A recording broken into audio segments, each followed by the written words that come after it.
केले हा दोष आहे. माहिती घेणं नागरिकांचा हक्कच आहे, तो मूलभूत हक्क आहे. त्यासाठी आम्ही लढलो अनेक वर्ष.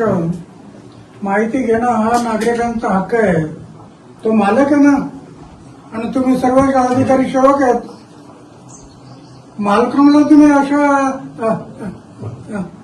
आररावी करायला लागला किंवा त्यांना त्रास द्यावा लागला तर ती हुकुमशाही होईल, ती लोकशाही राहणार नाही.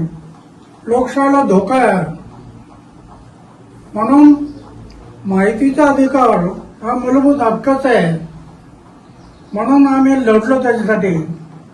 माहितीचा अधिकार, जसं माहितीच्या अधिकारासाठी लढलो तसं दप्तर दिरंगाई, एका टेबलवरचा पेपर दुसऱ्या टेबलवरती वेळेच्या आत गेला पाहिजे. दप्तर दिरंगाई, बदल्यांचा कायदा, हेच अधिकाऱ्यांसाठी जो अन्याय होत होता अधिकाऱ्यांवरती. म्हणून मनाला तेवढा बदला करायचे, मनाला तो कुठे टाकायचे. म्हणून आम्ही 3 वर्षात बदली नाही, 3 वर्षाच्या आत बदली करायची नाही. हे सगळे आम्ही कायदे केले. शुल्क वाढवलं अण्णा, माहिती अधिकार मागवण्यासाठी जे 10 रुपयाचं तिकीट लागेल. शुल्क वाढवणं हा फार मोठा दोष आहे. शुल्क तुम्ही पैसे कमवायला बसला काय? सरकारने जे पैसे कमवणारं साधन नाही, तर जनतेचं हित पाहिलं पाहिजे. जनतेचं हित तुम्ही डोळ्यासमोर ठेवलं पाहिजे. तुम्ही पैसे कमवायला लागला, पैसा जर डोळ्यासमोर ठेवला तर बरोबर नाही.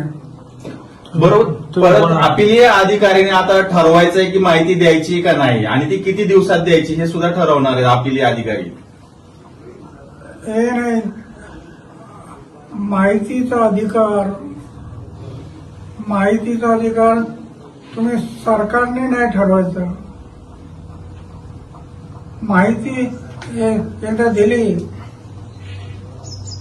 आता नॉर्मल तुमचं एक तिकीट होतं, तिकीट ते बरोबर होतं. नाहीतर कोणी माहिती यायला काही गरज नसताना माहिती मागायला लागली तर बरोबर नाही. पण तिकीट हे बरोबर आहे. पण तुम्ही 10 रुपयाच्या माहितीचा 10 रुपयाच्या तिकिटाच्या ऐवजी 30 रुपये करायला लागला तर शासन पैसे कमवण्याच्या मागे लागलं असं म्हणायला. तुम्ही काय बोलणार? ही जनतेची छळवणूक आहे. जनतेची छळवणूक होते. तुम्ही जनतेचं हित पहा तुम्ही आणि त्याप्रमाणे तुम्ही मुख्यमंत्र्यांना काही पत्र किंवा काही बोलणार आहेत का? मुख्यमंत्री काय, आम्ही हे पाहू, याच्यात बदल नाही केला तर मुख्यमंत्र्यांच्या विरोधात सुद्धा आम्ही आंदोलन करू, उपोषणाला बसू. एक उपोषणाला माहितीच्या अधिकारासाठी केलं. माहितीचा अधिकार, दप्तर दिरंगाई, बदल्यांचा कायदा, एवढ्या 10 कायदे, लोकपाल, लोकायुक्त, 10 कायदे केले. हे जनतेच्या हितासाठी केले. सगळे जनतेचं हित. माझ्या आयुष्यात झोपण्याचा बिस्तर आणि जेवणाचं ताट आहे, काही ठेवलं नाही. माझं बँक अकाउंट कुठं असतं माहित नाही. पुरा जीवन समाजाच्या सेवेसाठी लावलेलं आहे. आणि समाजावर अन्याय होत असेल तर पुन्हा एकदा उपोषण. याच्याशिवाय माझ्याकडे दुसरा पर्याय नाही. कारण माझ्याकडे काय कुठे मोठा संघटन नाही, कुठं काय नाही.